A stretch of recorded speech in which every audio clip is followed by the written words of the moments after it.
Ladies and gentlemen, Elon Musk has nuked Donald Trump. Trump has turned on Elon. Pedophilia allegations are flying.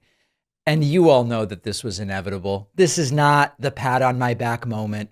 I and so many of you predicted that exactly this would happen when you have two of the most egomaniacal men in America or the world, Donald Trump, the sitting president, and Elon Musk, this kind of billionaire chaos merchant.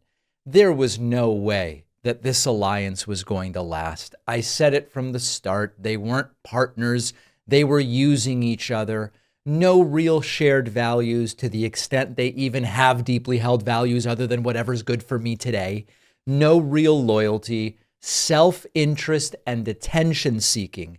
And two runaway trains on a collision path have now collided. It has detonated.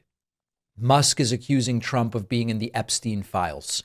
Trump's threatening to cancel Musk's contracts and rip up his subsidies. And none of this is about policy. It's about principle, but not the sorts of principles you might think.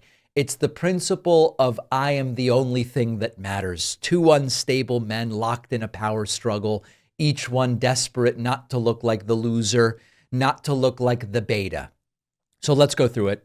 Elon Musk turning on Donald Trump, posting an excretion on X. Time to drop the really big bomb. Donald Trump is in the Epstein files. That is the real reason they have not been made public. Have a nice day, Donald J. Trump. And of course, this mirrors what many of us have suspected. What is the reason why Trump is eager to get all sorts of FBI files out on JFK, on MLK, on others? But not so interested when it comes to Epstein. The assumption is that it's because Trump himself was potentially implicated there. Not necessarily criminally, but implicated.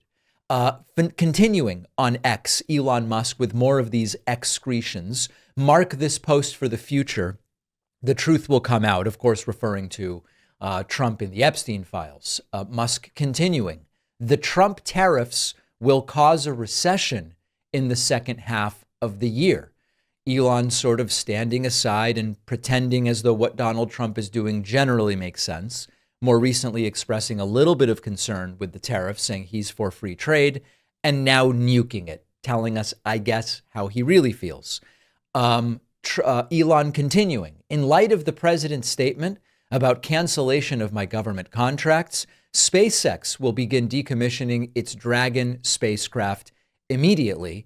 And then Elon appearing to turn on the Republican Party altogether, posting a poll on Twitter where he asks, is it time to create a new political party in America that actually represents the 80% in the middle?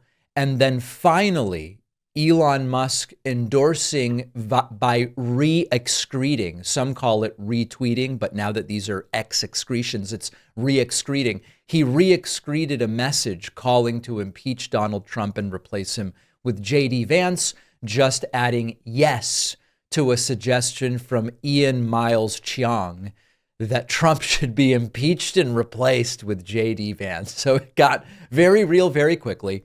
And then, of course, this boiling over with Donald Trump as well. Donald Trump starting to attack Elon Musk yesterday in what is the most public feud that a president has ever been involved in, really with anybody. I mean, we're in uncharted territory overall here.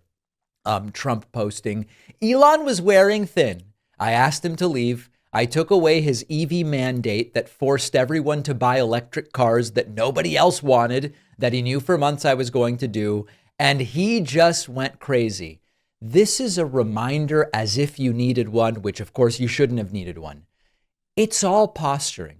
It's all nonsense. We had the idea that when Trump was on the campaign trail, that he was genuinely against electric vehicles. He said they don't go anywhere and they take forever to charge and they break down. But did Trump really care one way or the other about electric vehicles? No. At the time, it was politically useful to him to talk about gas guzzling and be against electric vehicles. All of a sudden, Elon puts these massive dumps of money into Trump's campaign, $250 million. Now Trump puts a Tesla on the White House lawn, and he says Elon's great and buy his cars, and anybody who threatens or does anything to Tesla is going to be gone after by Pam Bondi.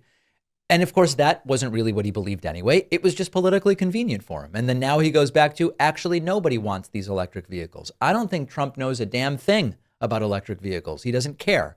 It's just about what's politically useful.